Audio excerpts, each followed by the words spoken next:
Good morning. So good to see you all. So good to see you all in the house. Nice to have you here. Welcome, welcome, welcome. It's especially nice to see you because I'm hiding behind this piece of stagery right now, or not right now, but before. Anyway, welcome to the Unitarian Universalist Church of Buffalo. It is good to be together. Welcome, welcome, welcome. My name is Joan Montagnes, and I have the honor and the privilege of serving you, this congregation, as minister. And what an honor and a privilege that is. Welcome to the Unitarian Universalist Church of Buffalo. It is good to be together. We are blessed to be together, and we acknowledge that the place where we're meeting here rests within the territory of the Seneca Nation, a member of the Haudenosaunee Six Nations Confederacy. This territory is covered by the Dish with One Spoon Treaty of Peace and Friendship, a pledge to share and care for the resources around the Great Lakes in peace. This land is also covered by the 1794 Treaty of Canandaigua between the United States government and the Six Nations Confederacy, which further affirmed the Haudenosaunee land rights and sovereignty in the state of New York.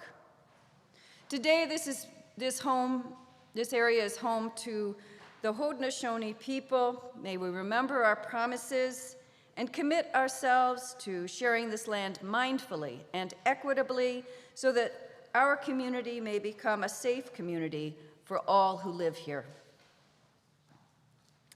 I got an announcement. Here's something from the auction folks. We are 75% toward our goal of $1,400 $14,000 for our auction. I think that alone is a massive victory. I mean, that is incredible.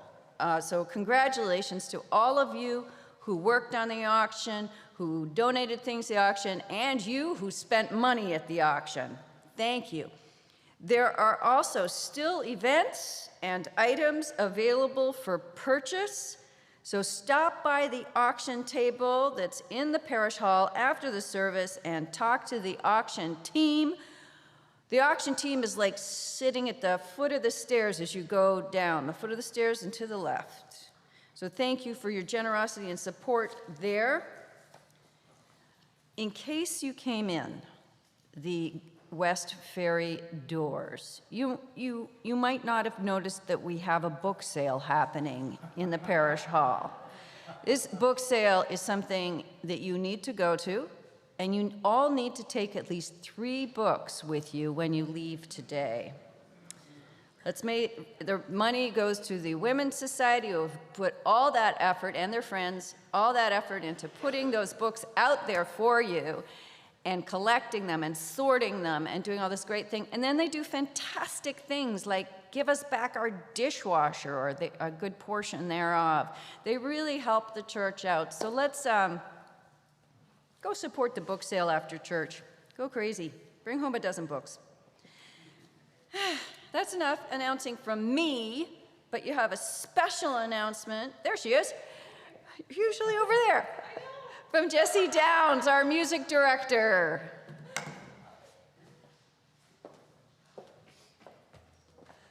Good morning.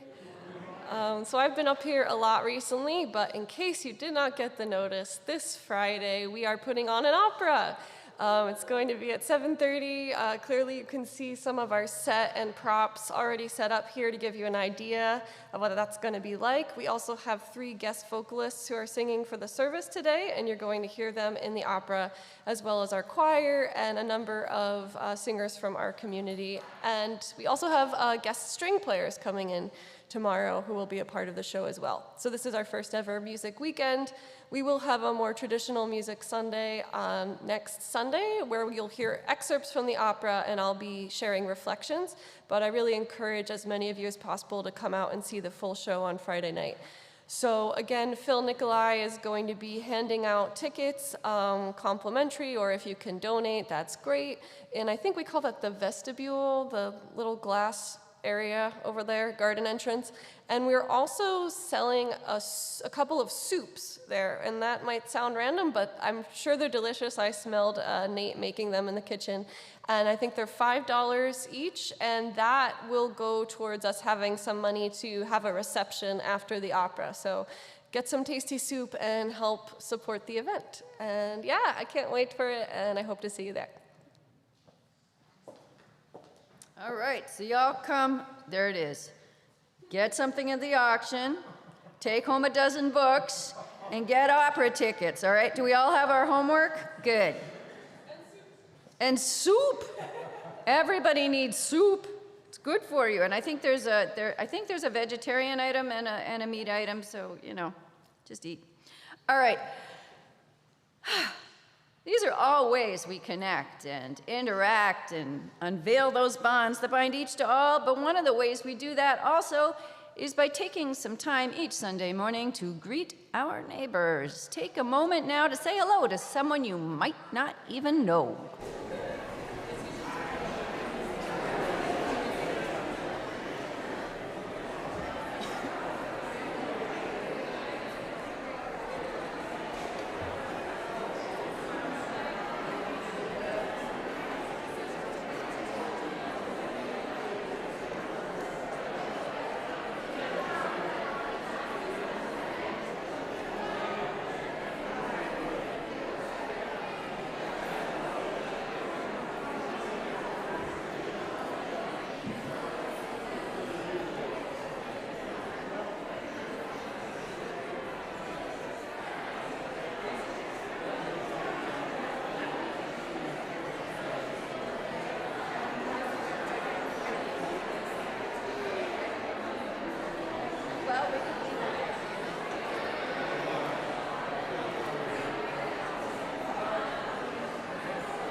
Woohoo, now that's power, isn't it?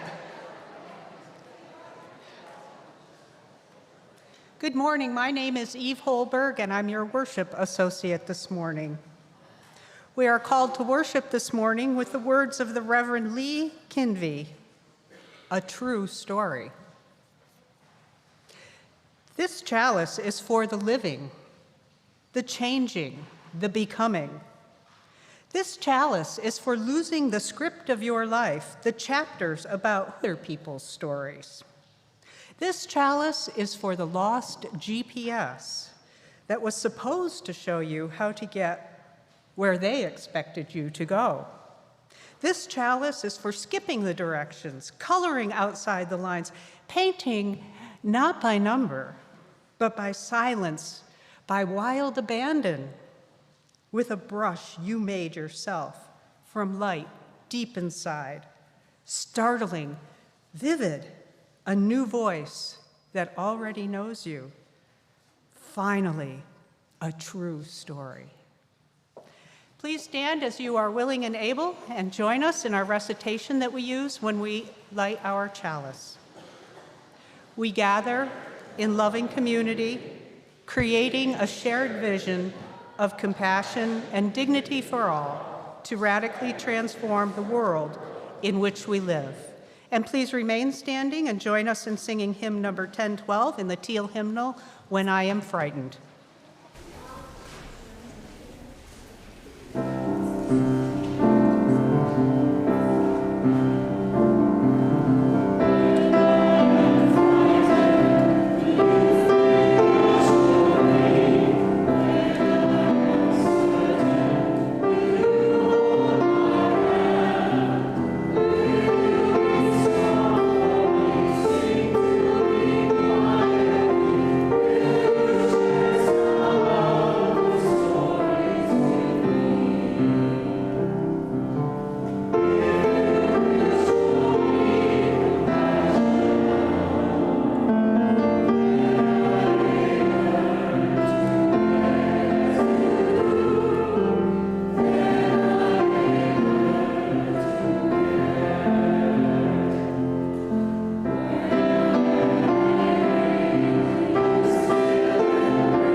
Is my power on?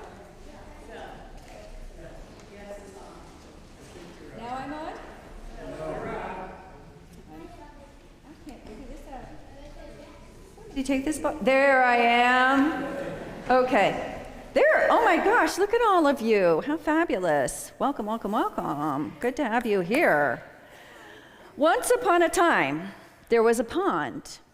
And beside the pond, there was a willow. And where the willow met the water, a little black tadpole and a colorful caterpillar met.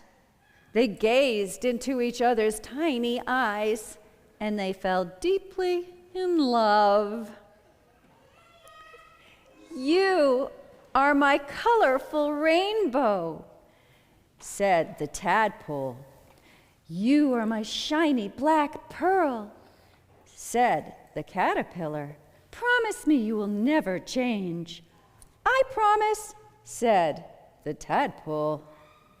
But surely, as the weather changes, next time they met, Tadpole had grown legs.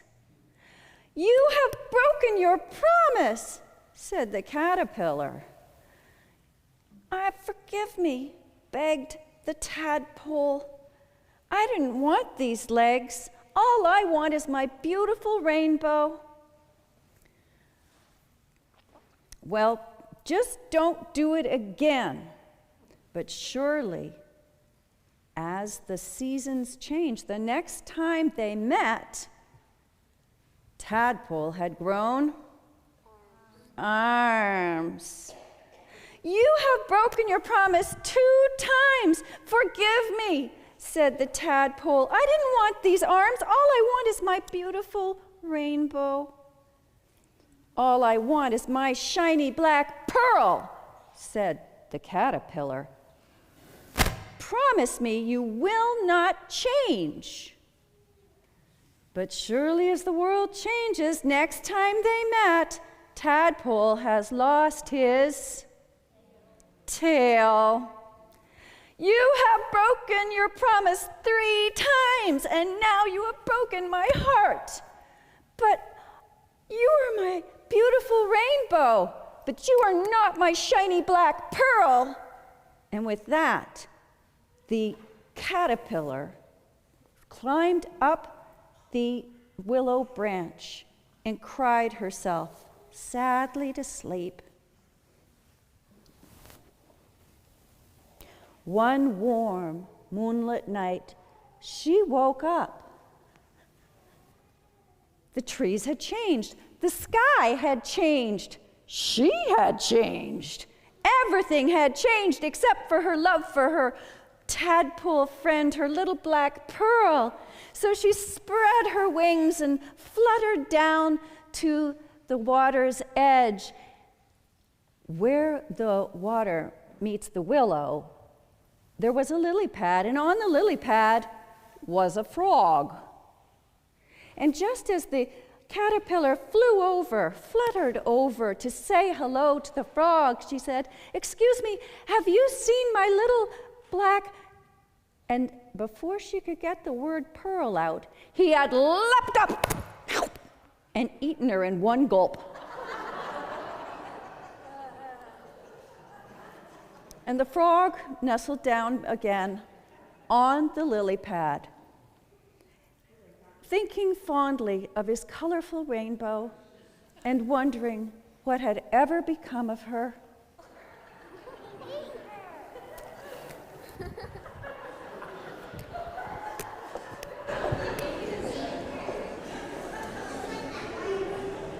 The children off to their classes as they continue their journey of discovery.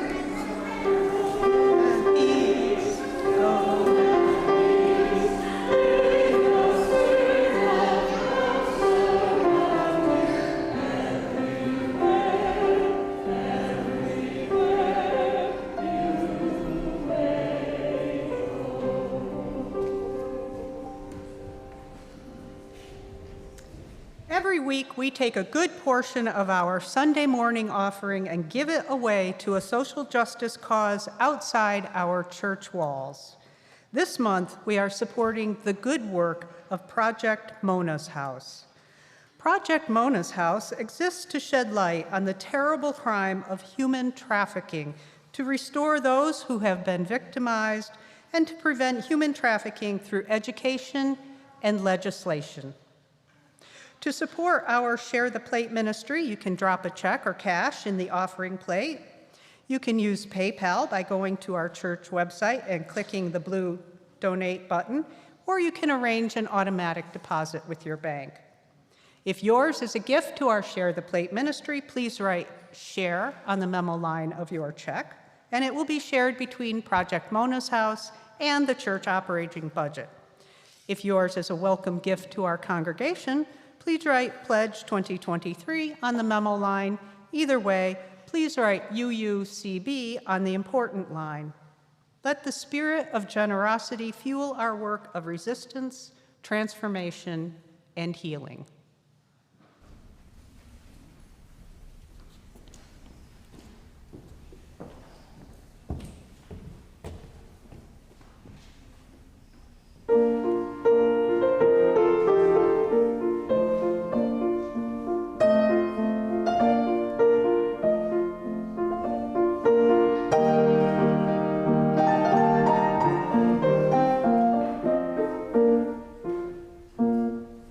Yeah.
Our reading this morning is The Journey by Mary Oliver.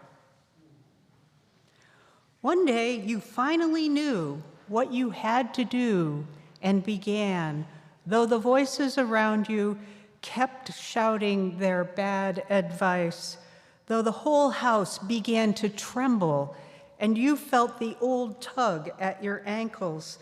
"Mend my life," each voice cried. But you didn't stop. You knew what you had to do, though the wind pried with its stiff fingers at the very foundations, though their melancholy was terrible. It was already late enough, and a wild night, and the road full of fallen branches and stones. But little by little, as you left their voice behind, the stars began to burn through the sheets of clouds, and there was a new voice, which you slowly recognized as your own, that kept you company as you strode deeper and deeper into the world, determined to do the only thing you could do, determined to save the only life that you could save.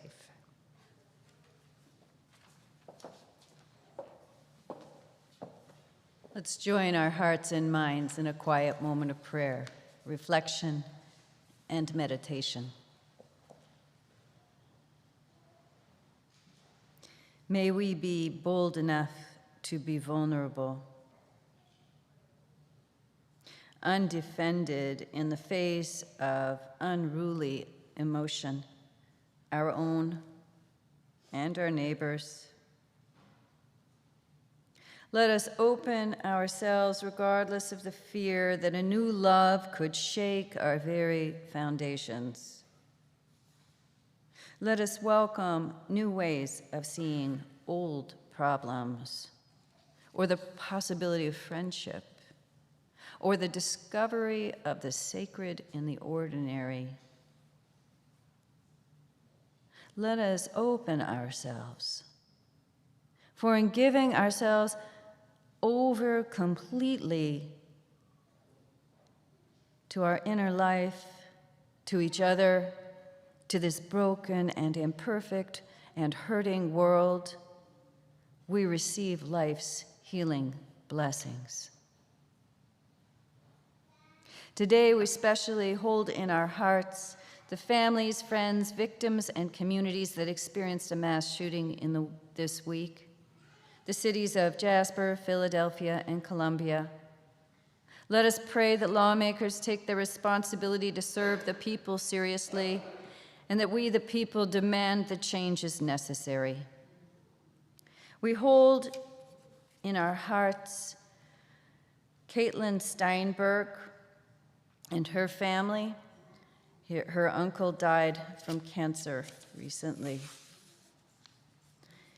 And now let us open our sanctuary of memory, carrying accountability and hope to the names of all our loved ones suffering in sorrow and celebrating in joy, each name a breath, and each breath a prayer.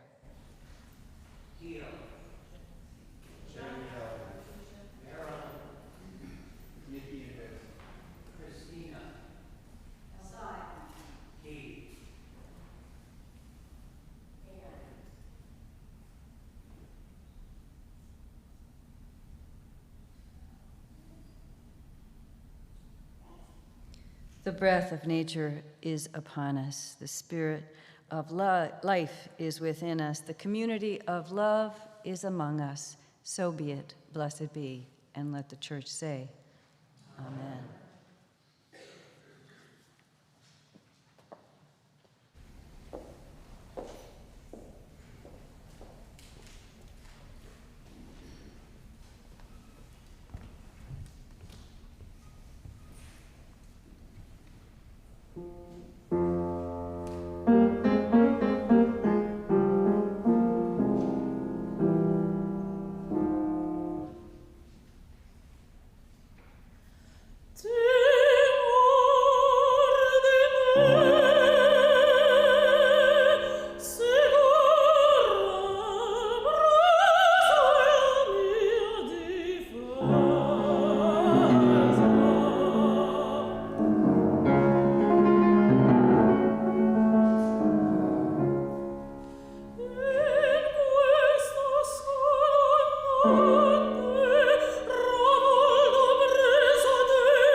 This is another one of those Sundays when I just want to quit now and, I'm just going to, okay, we've done it now. I'm just going to go home. Oh, boy.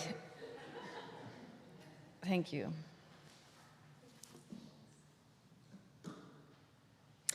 Yeah, here's a segue for you.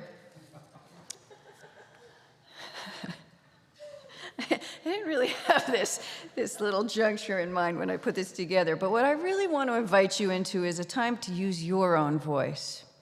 I'm hoping that we can all just get together now and put on your best whiny, whimpery, belly-aching, griping, grumbling voices and say what is something we know is true and truly miserable, which is that change is hard.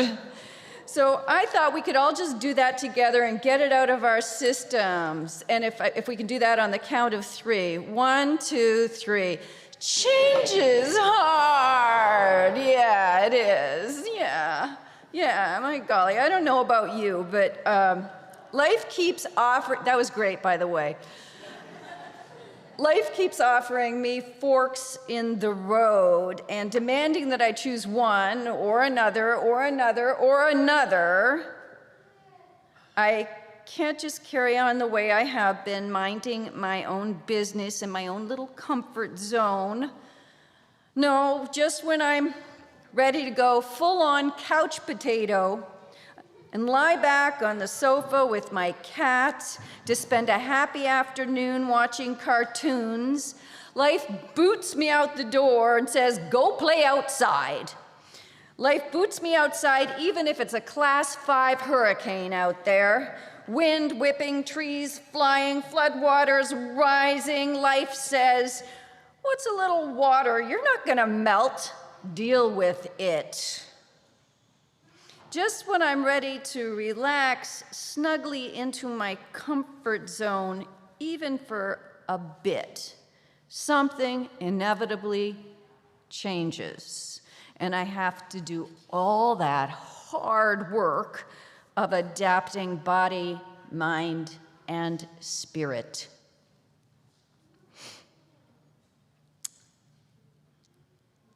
I have to adapt to whatever fresh hell that I find myself in, right? You ever found yourself there? And quite frankly, I resent it. I resent all having to change all the time. So I resist a lot. Instead of having one of those t-shirts that says, she persisted, I should have one of those ones that said, she resisted. Nope, not today. I don't know about you, but my life is just one blankety blank change after another. And maybe this is your story too. Maybe you can remember a time when your life changed.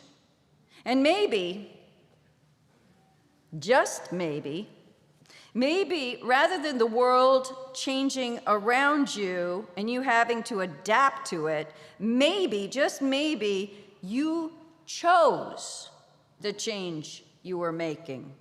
Maybe, just maybe, even though you weren't quite clear where this change was taking you, you knew it was time to set out once again on your journey of becoming who you are becoming.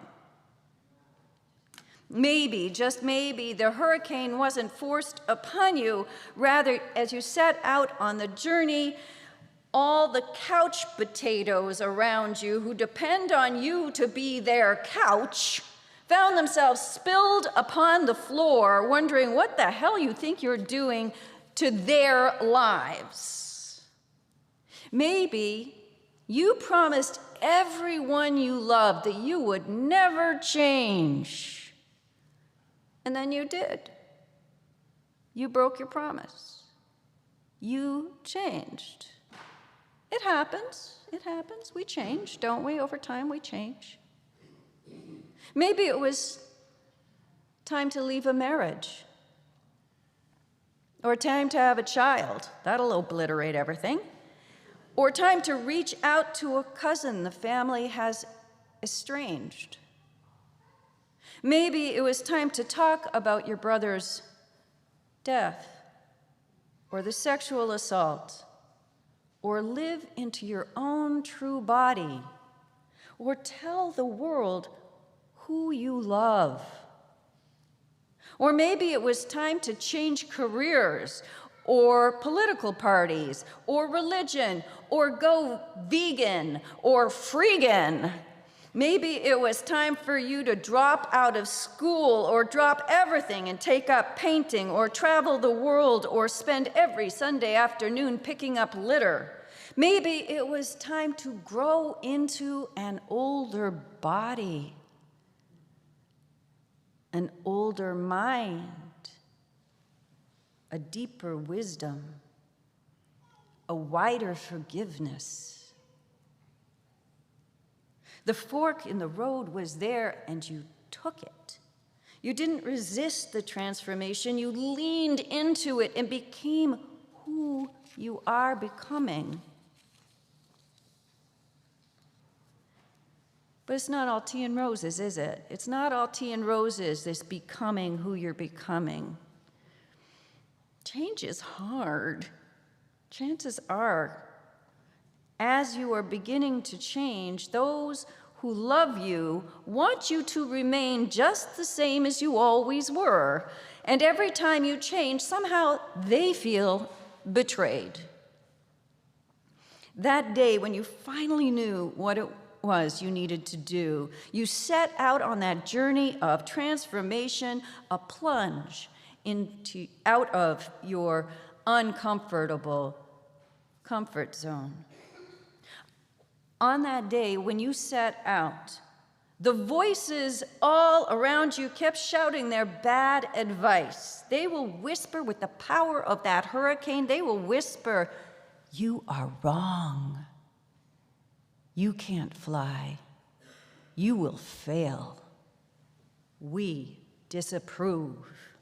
Do you know how much you are hurting us? Stay the way you are. Don't rock the boat. You broke your promise. If you don't change back, there will be consequences. If you change back, we'll love you again." The ones you love the most as you change may sulk, argue, fight, and gossip about you, or do whatever it is they do when they're feeling anxious or threatened. Your kids will test you over and over to see if you really mean it or if you're going through some sort of phase. You may even hear discouragement rise up from your own bile, charged with fear, holding you back from fulfillment. But you set out anyway. Though the whole house begins to tremble and shake to the foundations, and you feel that old tug at your ankles holding you back, demanding all your energy and all your attention, "Mend my life," each voice cries out, as if you could mend any life besides your own. "Mend my life," they cry. They do handstands and back springs in their distress. "Pay attention to me," they say, but you don't stop. You set out trembling with fear and excitement, maybe some guilt, maybe knowing that you're going to leave something behind. But you know what you have to do, though the wind howls and pries, though their melancholy is terrible. You know what you have to do, though you can feel their disappointment rage, rough against your skin. You know what you have to do. It's already late. You have already waited long enough. The night is wild, the road is full of fallen branches and stones, but little by little, as you leave their dispiriting voices behind, the stars will begin to burn through the sheets of clouds above you, and you will hear a new voice which you slowly recognize as your own, a voice that has been waiting to be born to tell you to save the life, the only life you can save. My best beloveds, life is for the living. It's for changing. It's for becoming who you will become. This life is for losing the script, losing the chapters about who you are in other people's stories, losing the chapters about who you were once upon a time. This life is for losing the GPS that was supposed to show you where to go to where you were expected to be. This life is for skipping the directions because they are often misleading. Coloring outside the lines because the lines limit your possibilities. Painting not by number, but with wild abandon with a paintbrush that you made yourself. Or maybe you found it by accident. Or maybe it was given to you by a magical friend. Everything changes. Everything is becoming and becoming. Even beautiful rainbows and shiny black pearls change and become and grow into their own fullness. They grow and become as they vanish from life to death again, as the forest and field and ocean welcome them into fresh, new existences. Everything changes. Everything is becoming. Resistance is futile. And our resistance is almost as inevitable as change.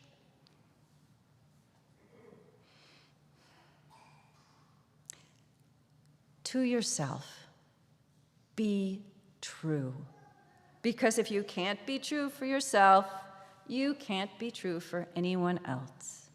Then be true to your family, and if they crush you, silence you, and hold you back, brush the discouraging dust off your feet and create a new family of people who bless you and love you into your continuing transitions.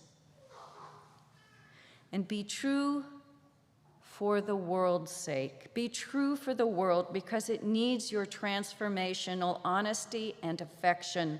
As old dysfunctional systems resist change and lash out with claws that catch and jaws that bite, while we actively dismantle those systems and build a new way of being together in peace, faith, justice, and love.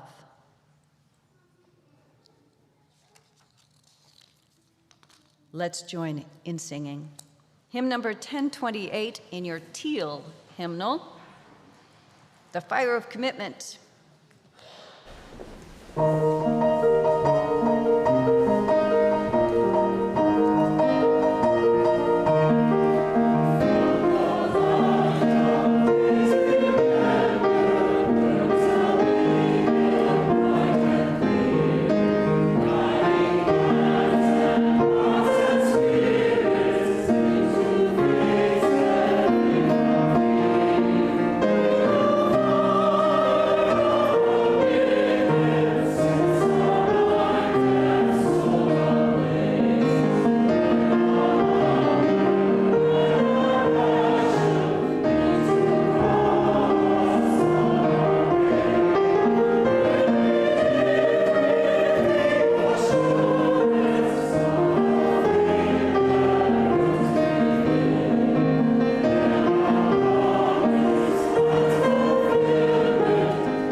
Please remain standing while we recite the words we use when we extinguish our chalice. As we extinguish the flame of this chalice, may we carry its light with us into the world in the power of peace, faith, justice, and love. May you be brave enough to expose your aching woundedness and reveal your vulnerability. May you speak your deepest truths, knowing that they will change as you do. And until the end of your days, may your life be filled with possibilities and courage. Remember, you are blessed. Remember, you are a blessing. And above all else, remember, you are not alone. You are never alone. So be it, blessed be, and let the church say, Amen.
Change of keys.